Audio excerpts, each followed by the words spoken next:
পড়ছিলাম তোমার নামে লেখা চিঠি, কলমে নওরিন মুনতাহা হিয়া। পর্ব সংখ্যা 36। অরণ্যর প্রতিটা কথা ইনায়ের মনে ভয়ের সৃষ্টি করে। অরণ্যর কথার মধ্যে রহস্য লুকিয়ে রয়েছে। অরণ্য মানুষটা যতটা শান্ত, তার বলা প্রতিটা কথা ঠিক ততটা অশান্ত। ইনায়ের মনে ভয় জাগে অরণ্যকে হারানোর। জীবনের চলার পথে সে অনেক প্রিয় মানুষকে হারিয়ে ফেলেছে, কিন্তু তার জীবনে আগন্তুক বা নতুন বসন্তের মতো আগমন হয়েছে অরণ্য নামের মানুষটার, যার আগমন যদিও হঠাৎ, কিন্তু সে চায় যেন মানুষটা 1000 বছর স্থায়ী থাকে তার জীবনে।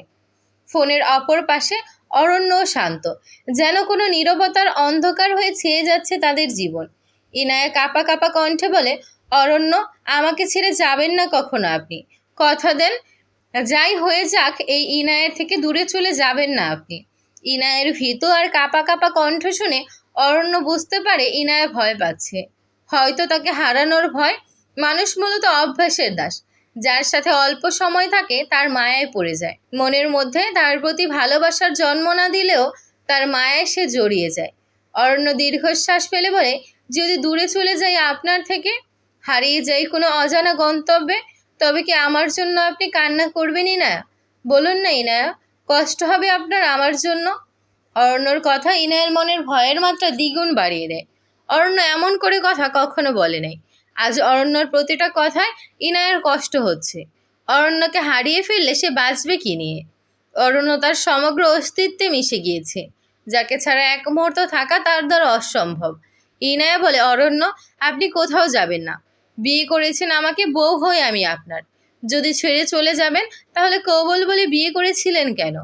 ইনায়ের কথা শুনে অরণ্য হাসে, তবে বর্তমান পরিস্থিতির কথা অনুমান করে তার হাসি মিলিয়ে যায়।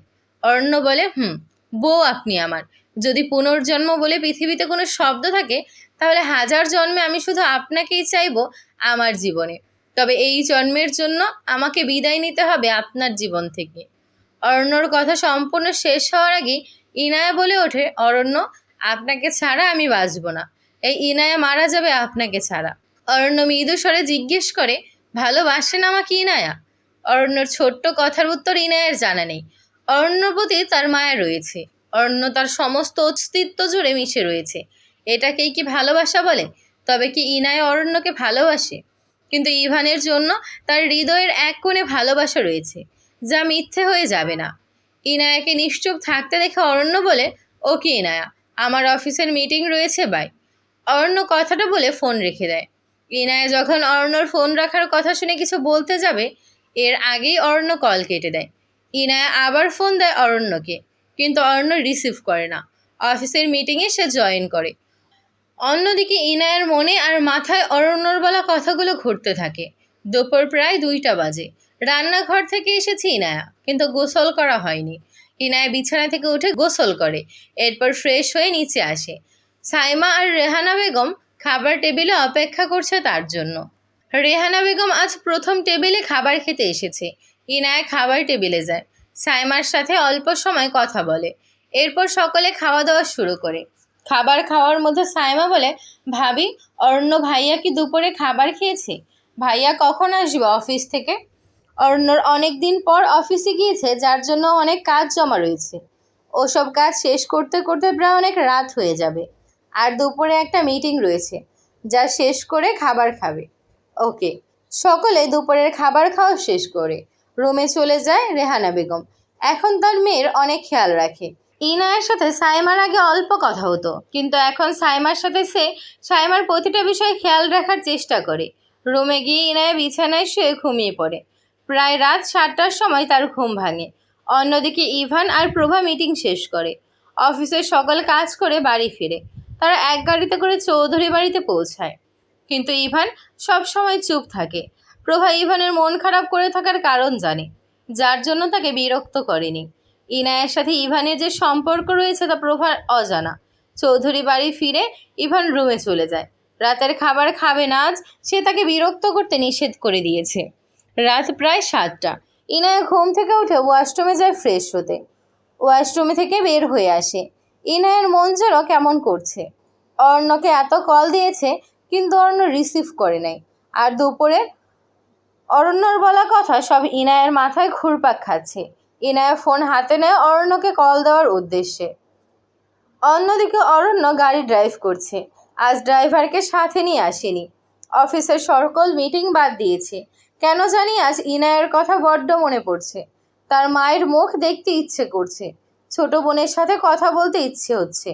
অরণ্য জানে তার সাথে এখন কি হতে চলেছে, তবুও তার প্রাণ বাঁচানোর বিন্দুমাত্র চেষ্টা বা ইচ্ছে নেই, কারণ সে জানে একমাত্র তার মৃত্যুর মাধ্যমে সব সমস্যার সমাধান হবে। তবে শেষবারের মতো ইনায়ের সাথে কথা বলার জন্য অরণ্য ফোন দিব। এর আগে ইনায়া তাকে ফোন দেয়। অরণ্য ফোন রিসিভ করে বলে, ইনায়া। অরণ্যর কণ্ঠ শুনে ইনায়া তাড়াহুড়ো করে বলে, অরণ্য, আপনি কোথায়? বাড়ি ফিরবেন কখন? ইনায়ার কথা শুনে অরণ্য জবাব দেয়, ইনায়া, আপনাকে একটা গুরুত্বপূর্ণ কথা বলার ছিল আমার। কি? আমি আপনাকে ভালোবাসি ইনায়া, অনেক বেশি ভালোবাসি।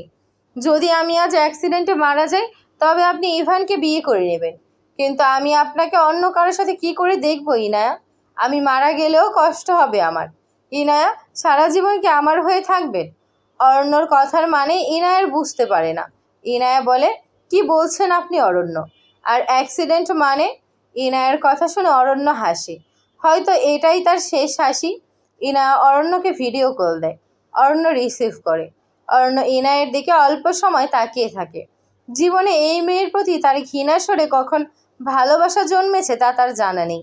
বিয়ের পর যখন কবুল বলেছে তখন থেকে বউ নামক শব্দটার সাথে জড়িয়ে গিয়েছে। সময়ের সাথে ইনায়াকে ভালোবেসে ফেলেছে। তবে কষ্ট হচ্ছে আজ ইনায়ের জন্য।